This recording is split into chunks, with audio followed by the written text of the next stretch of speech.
So I'm planning to attend the Battlebond pre-release. I think it's going to be sealed, and I think for sealed, each one of us, my son and myself, if we end up going, we're going to get 3 packs each. So from 6 packs, we're going to build 2 40-card decks, which they're going to go they're going to be the 16-8-16 format roughly. 16 creature cards, 18 non-creature cards, and 16 lands, or 8 and 8 for creatures and non-creatures if we do blue-red. In this overview of Battlebond, I'm going to do something that I have not seen anybody do, and so I'm going to do it mostly for myself. But if you folks out on the interwebs enjoy it, hey, that's also awesome. And I'm going to go through 4 different things. I'm going to look at all the pairs. Luckily, somebody on Reddit posted each one of the pairs of creatures that are going to be your partners. And each pack is supposed to contain a partner pair. There are 5 partner pairs in the 5 enemy colors that are legendary. There are 5 that are not legendary, and then there's a blue and red planeswalker. So I'm going to talk about that. Then the second thing I'm going to talk about is how I think the deck building is going to go for either sealed or draft. I could be wrong here, and again, this is before I play the set.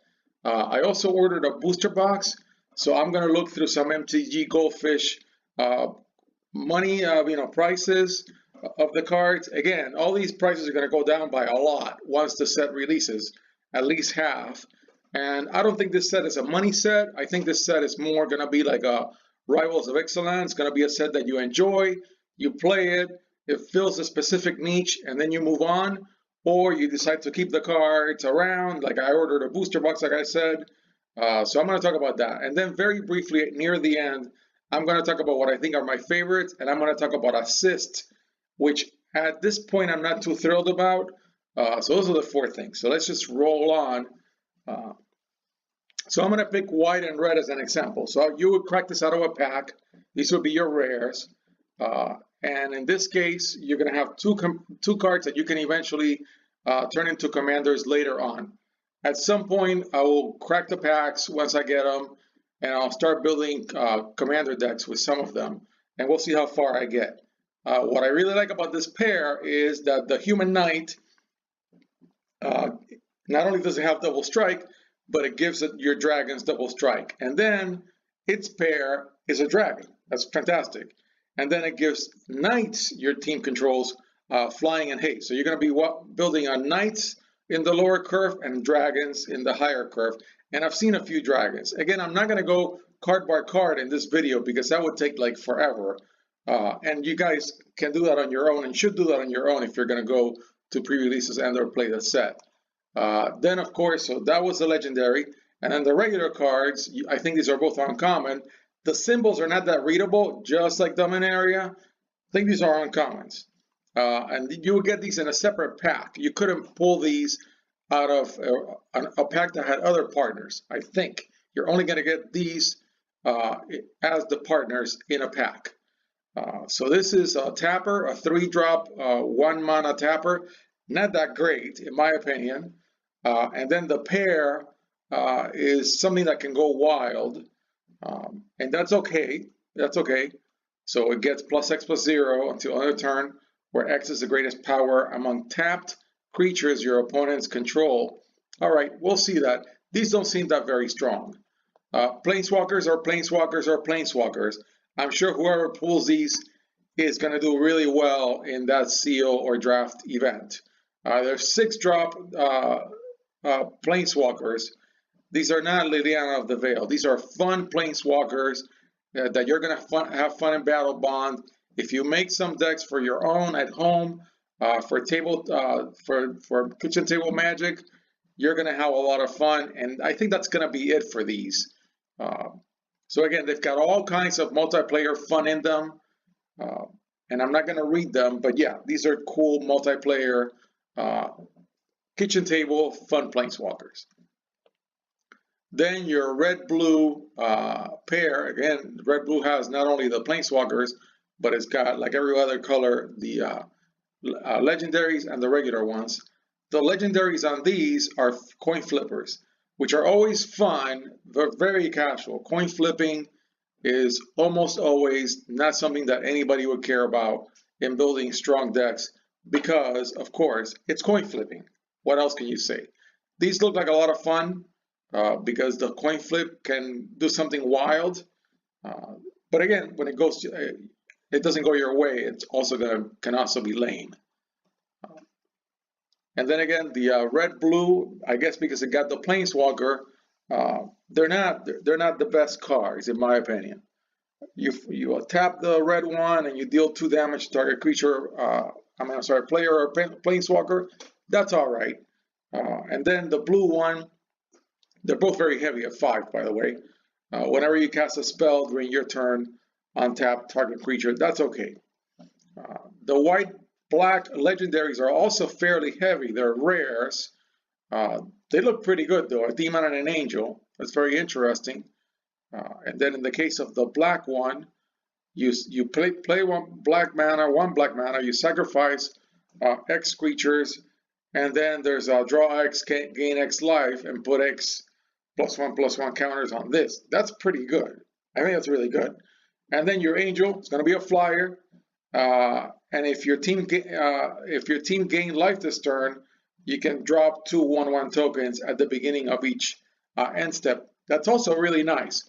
It's a 6-drop, so it's going to come in rather late in a game. Although if you're playing multiplayer, you're going to get to play it, and maybe you're going to get 2 tokens, and then maybe you're going to get 2 tokens before somebody figures a way to knock this thing out. They would have to, for sure. Then the black-white mid-game partners. These are both uncommon, if I read them correctly. Warriors are all over the place in this set. Effectively, Battlebond is a warrior set, which is a wonderful if you have a booster box of Dragons of Tarkir laying around. It also happens to be a reasonable box to buy. It's got some really good rares. And I think a really nice cube would be a warrior dragons cube with Battlebond and Dragons of Tarkir. These are both fine. You know, the white one creates tokens. 2 white, and I think 2 white create a 1/1 token is reasonable. And the black one, when it attacks, it gets +1/+1 to all your attacking warriors. That's pretty good. They're both warriors. The green and black legendaries look really good in my opinion. They look like they can cause some damage. Vigilance on the green one is great. As a 4-drop, the black one as a 3-drop is relatively early game and it's got Death Touch. Then back to the green one, must be blocked by 2 or more creatures available. That's pretty good. It's a 2/7. It's got a gigantic butt. I don't know. I would probably try to buff it so that it can take out a couple of 3/3s and not just 1/1s. But anyways, that's all right. Now the black one deals combat damage to a player. That player loses half their life rounded up. That's really strong in my opinion, but it's a 1/1. When are you going to do that? So you'd have to buff it somehow. And the black one is not a warrior. Just so we know, we keep that in mind because warriors are all over the set, but in some places they're not warriors. Then your Corruptor Renewer, uncommon, green-black pair. The black one has Death Touch. Whenever a creature with a +1/+1 counter on it attacks one of your opponents, that creature gains Death Touch. That's pretty good. Death Touch is always really good to put off the opponent and to buy time. It really is great for buying time. Then they're both a little bit late game. They're 5-drops. Then the Renewer, when it enters the battlefield, support 2. Support is really nice. Some people are ragging on this set and saying it's going to suck and the support sucks. I don't know. I kind of liked it. I guess it's I'm a casual player. These were the cards that were originally previewed. They're both legendaries. And so the Toothy is puts a it gets +1 counters whenever you +1/+1 counters whenever you draw a card. But you have to draw a card, and this one doesn't draw you with a card. Only when it leaves the battlefield do you get cards for each one of the +1/+1 counters. That's all right, but I think I would put it in a blue-black deck and figure a way to sack it as soon as I got enough counters on it. Then the green one, in the case of the green one, if one or more counters will be put on a permanent your team controls, that many +1 are put. That's really nice. I think that's really nice. You're not going to be attacking with these things. You're going to be doing tricks. I mean, a 4-1-1 and a 3-1-1. I'm at the 10-minute mark, so I don't think this is going to be a single video, as I gave you in the introduction. So I'm going to, at some point, stop and then pick off in the next video. Although, in this case, this is not with my camcorder, so I can go on for a long time. So I may change my mind. Never mind. The Weaver cycle is pretty good, and they're money on commons, as I will discuss when I go through the cards later on. The blue one has a stapled, it's almost opportunity, but not quite, because opportunity draws you, I think, 4 cards. Matter of fact, I just happen to have an opportunity sitting right next to me as I film this video. And it does indeed draw you 4 cards for 6. This one only draws you 2 cards for 7. I think the green one, though, I think it's better, in my opinion. Although in multiplayer, you can get to the point where you have 7 mana and your team is still alive. But the untapping 2-target lands, I think, I kind of like it more. Then I think, I might as well just make it a longer video. I keep talking about my camcorder because it shuts off the video after 16 minutes, but this is not a camcorder video.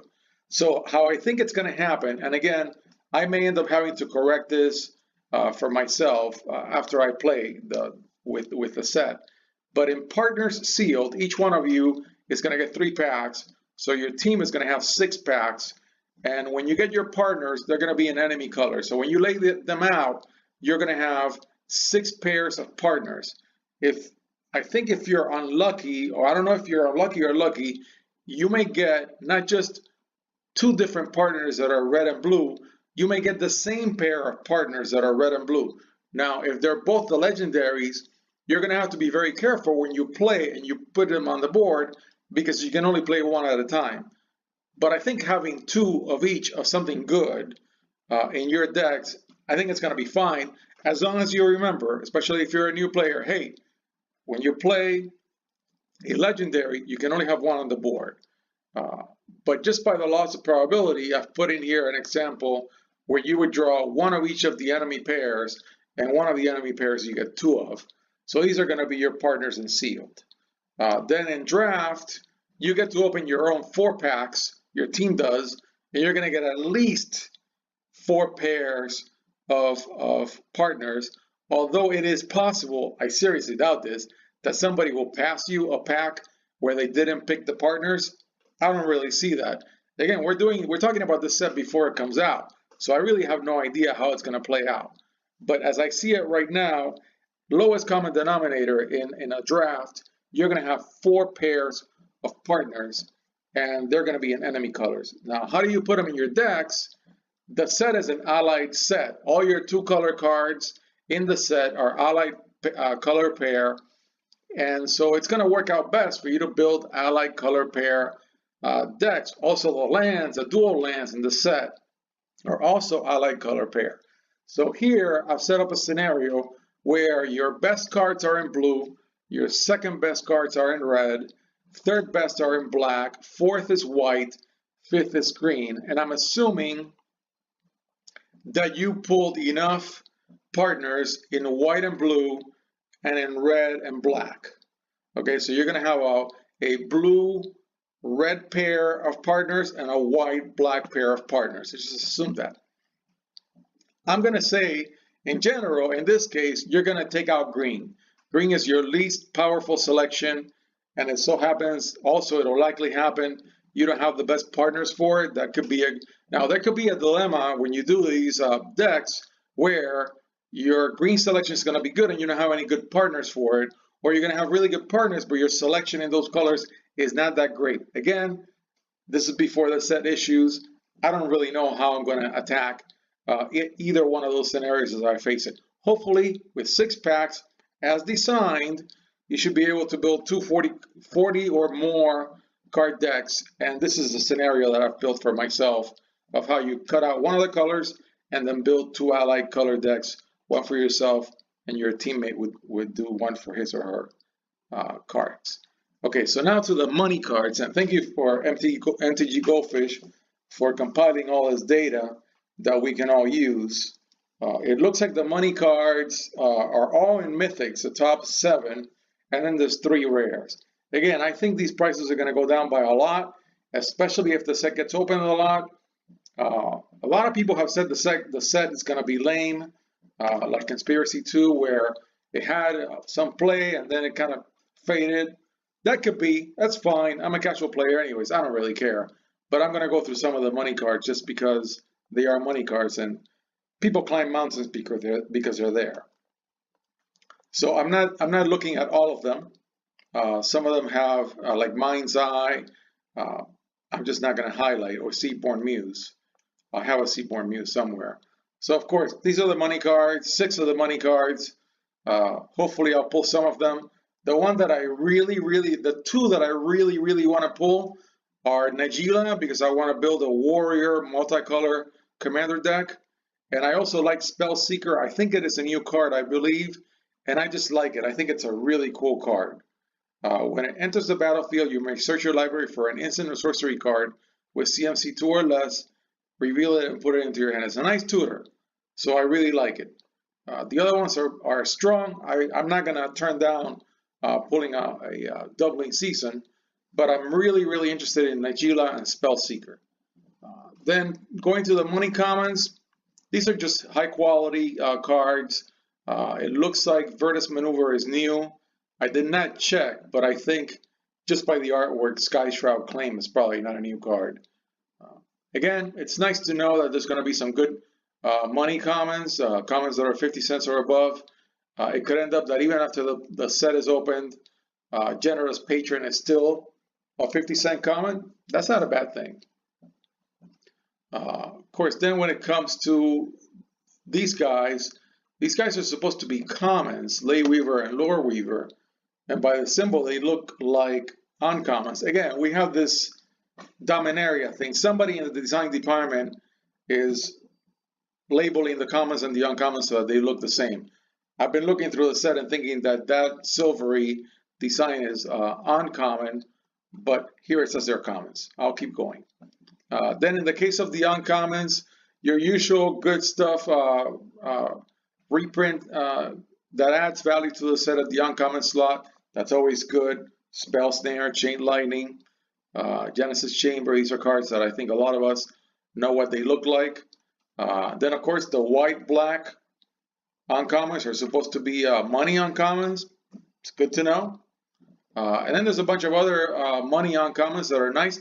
I don't really understand why FUD Bank is a money uncommon. I don't get it. But either way, it's here.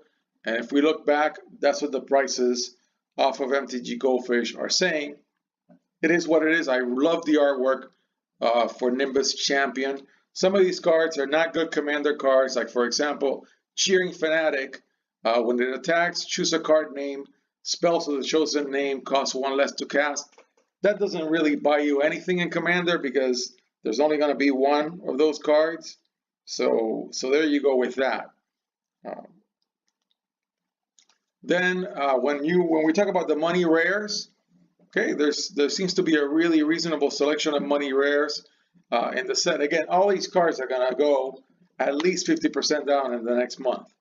So I would divide by 2 for all those prices and say, well, in some packs, I'm going to open one of the I cards, and they're $2 cards.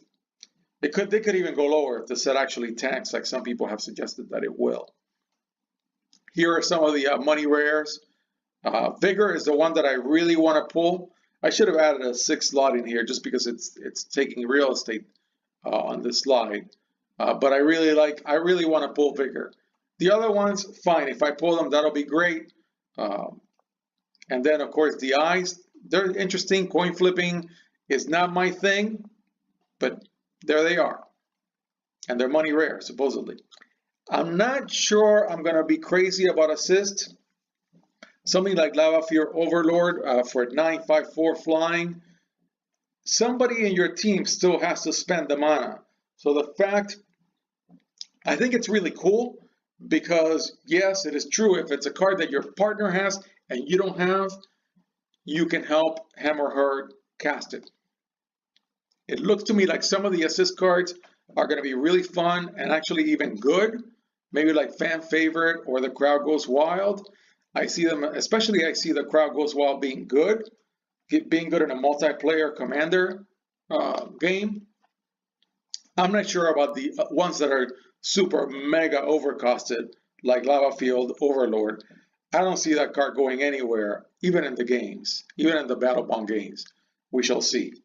I really, really like the choose friend or foe cycle. I need to understand them better. For each player, that must include yourself. And as I understand them, it looks like in Commander, you would call yourself your friend, and everybody else would be a foe if you're not establishing any alliances for some reason. You want to take out some other player, you want to ally with somebody. I don't really know this for a fact. All I know is that as printed, before I play with any of these cards, the friend or foe cards I really, really like. And then finally, these two cards, I don't know, they came up like, oh, I really like these cards. Inner Demon, I really like, and I really like War's Toll. So in the case of Inner Demon, you enchant the creature, you give it +2/+2, and flying, it becomes a demon, and then when this card enters on the battlefield, all non-demon creatures get -2/-2 until end of turn. This card reminds me a lot of that you have a single card in play in Avacyn Restored theme that had a 5/5 demon. And I like it. I like this card.